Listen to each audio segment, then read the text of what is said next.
Buckle up, guys. Today we are diving into a confrontation that starts with a simple act: filming in public. Within seconds, the narrator frames this as a clash between constitutional rights and authority overreach. The tone is set immediately.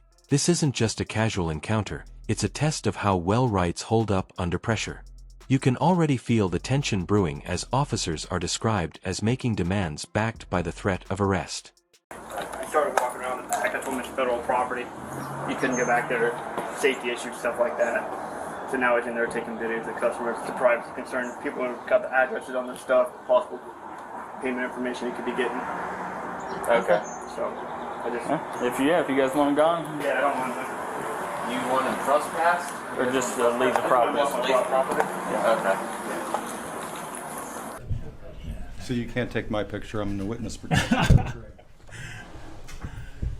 So, I don't want to deal with him, but I know he's just going to try to put me on the internet. I don't want to deal with him. No.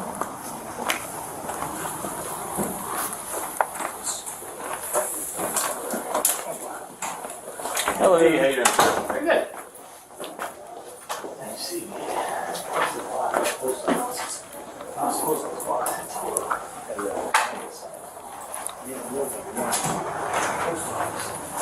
Hey, sir, can we talk to you outside? Yeah. Do you want to talk inside? No. I don't like talking inside. I'm not quite done with my job, so if you guys want to. Well, they want you off the property. The post office? Yeah, wants me off the post property? office wants They you want you off the property. So, For what? Where you tried to walk around the back of the property, they don't want you in here filming. They want you off the property. So you're more than welcome to go out to the sidewalk, but they do not want you in the building. We're in public. Is it a crime to be in the? So what did I do in here? What did I do to instigate? they don't want you on the property anymore, But- so now you need to leave the property. But why? Did they say why? Yeah, because you were trying to walk back behind on federal property that they don't want you back there, and then you come in here and start recording, and they don't want you recording customers and everything else like that. Now I did talk with Adam, the postmaster, and I'm sorry. Can I get your? Was it you guys have Simpson? badge? We don't have badge numbers. Simpson. Marcinko. Marcinko. So there's no signage back there saying I can't go back. I was walking through the public parking lot in the post office. There's no signs back, and you go back and look, no signs that say you can't walk back here. He came out and said, "Excuse me, I'm the postmaster. You can't come back here." I immediately said, "Oh, I'm sorry, I didn't see any signs." So then he showed me a sign on the side of the building that says no trespassing. It didn't say you can't go back there. There is no signage at all that says I can't go back behind this post office. There's certainly no signage inside that says the First Amendment doesn't apply here. So respectfully, gentlemen, I'm going to have to ask you to allow me to continue practicing my constitutional right to take photos in public. The postmaster here can't throw me out for, are you trespassing me from the post office? We can't, he wants you just off the property. He Yes, said no, right. This is public. I'm in public. That's like walking in and he says, "Oh, sir, you're wearing a MAGA hat. You can't be in here." Tough luck. If I have a camera in the post office, that's my prerogative. I have 2 cameras, in fact, in the post office, and it is my prerogative. It's my First Amendment right to come into the post office and take photographs of anything I see. There's an old saying, if you can see it, you can shoot it. Now, in Texas, they take that a little too literally, but it means photography. There are really only a few places in America I can't take photos. Courtrooms, bathrooms, dressing rooms, and locker rooms. This is none of those. In fact, there's a sign right in the other room there, I'd like to show you gentlemen if you'd like to, that very clearly says I can photograph in this post office. Alright, guys, now the situation moves from narration to real-time tension as employees express fear over being recorded and officers step in. What begins as a complaint about privacy quickly turns into police involvement, and that changes the entire energy. The cameraman stays calm, but the request to step outside signals the first real push to remove him. This is the moment where a public interaction starts turning into a potential rights dispute. So, unless you have anything else, I will dismiss you. They want you off the property. And if I don't leave the property, am I going to be arrested for trespassing?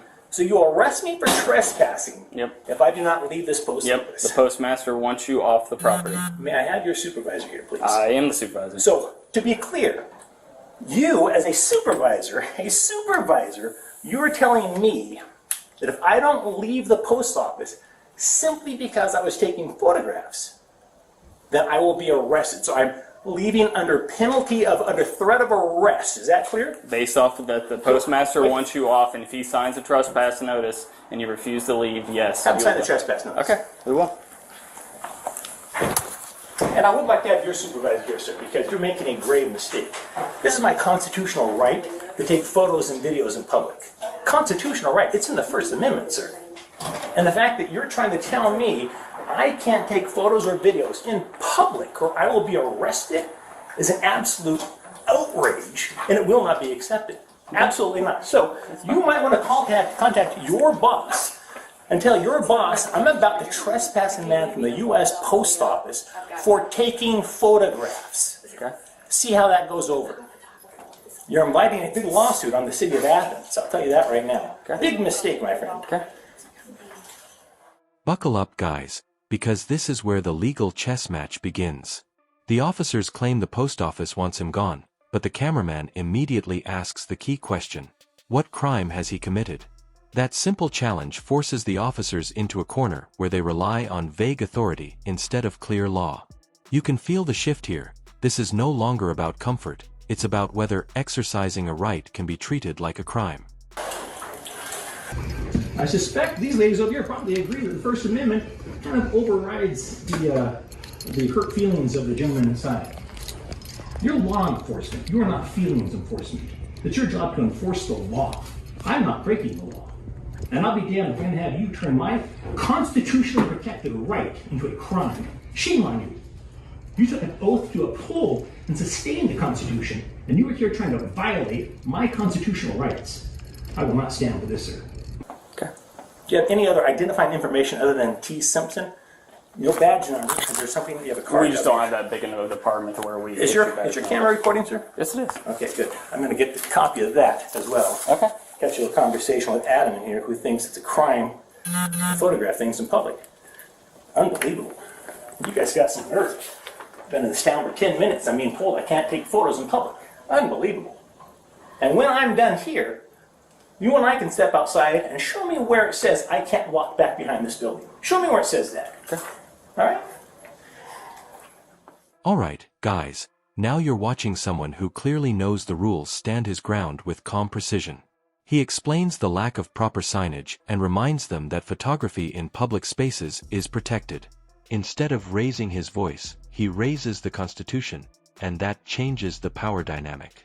This moment is critical because knowledge replaces fear, and the officers are suddenly dealing with a citizen who understands exactly where the legal lines are drawn. So, he does not want to leave. So, would you want to sign a notice of criminal trespass? And then we can, if he refuses to leave again, because you've asked him to leave, correct? Yeah, I told him he couldn't go around back. If he's happy to stand out there, Okay, so That's if you, fine. so if he's out there, he's fine. sure.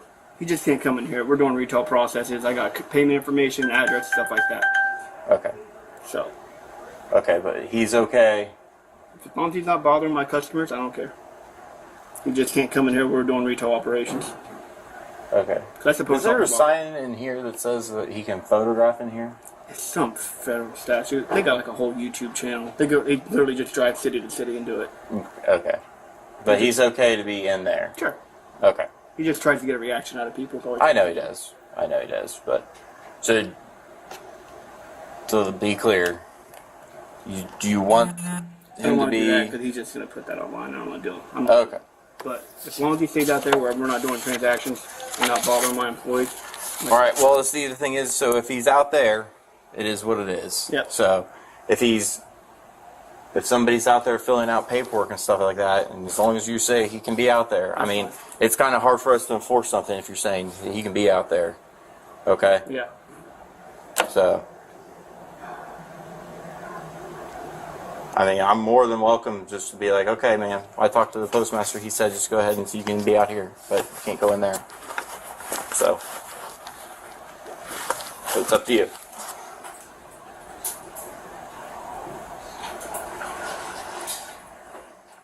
Buckle up, because the stakes just got real.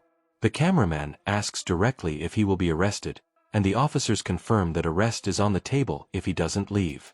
That transforms the encounter from a disagreement into a clear threat of detention. His response is sharp and deliberate. He states he's leaving under threat, not consent.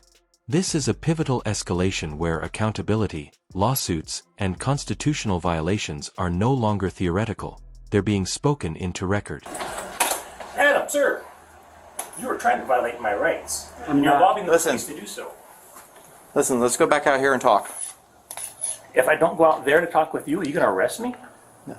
Listen, No, I'm not interested. they in talking don't with want you. you in I'm here. not They interested in said you talking can with be out there. I'm sitting over here being nice and quiet, and I'm going to stand right here and be nice and quiet. And there's nothing you legally can do about it. Okay. Listen, sir.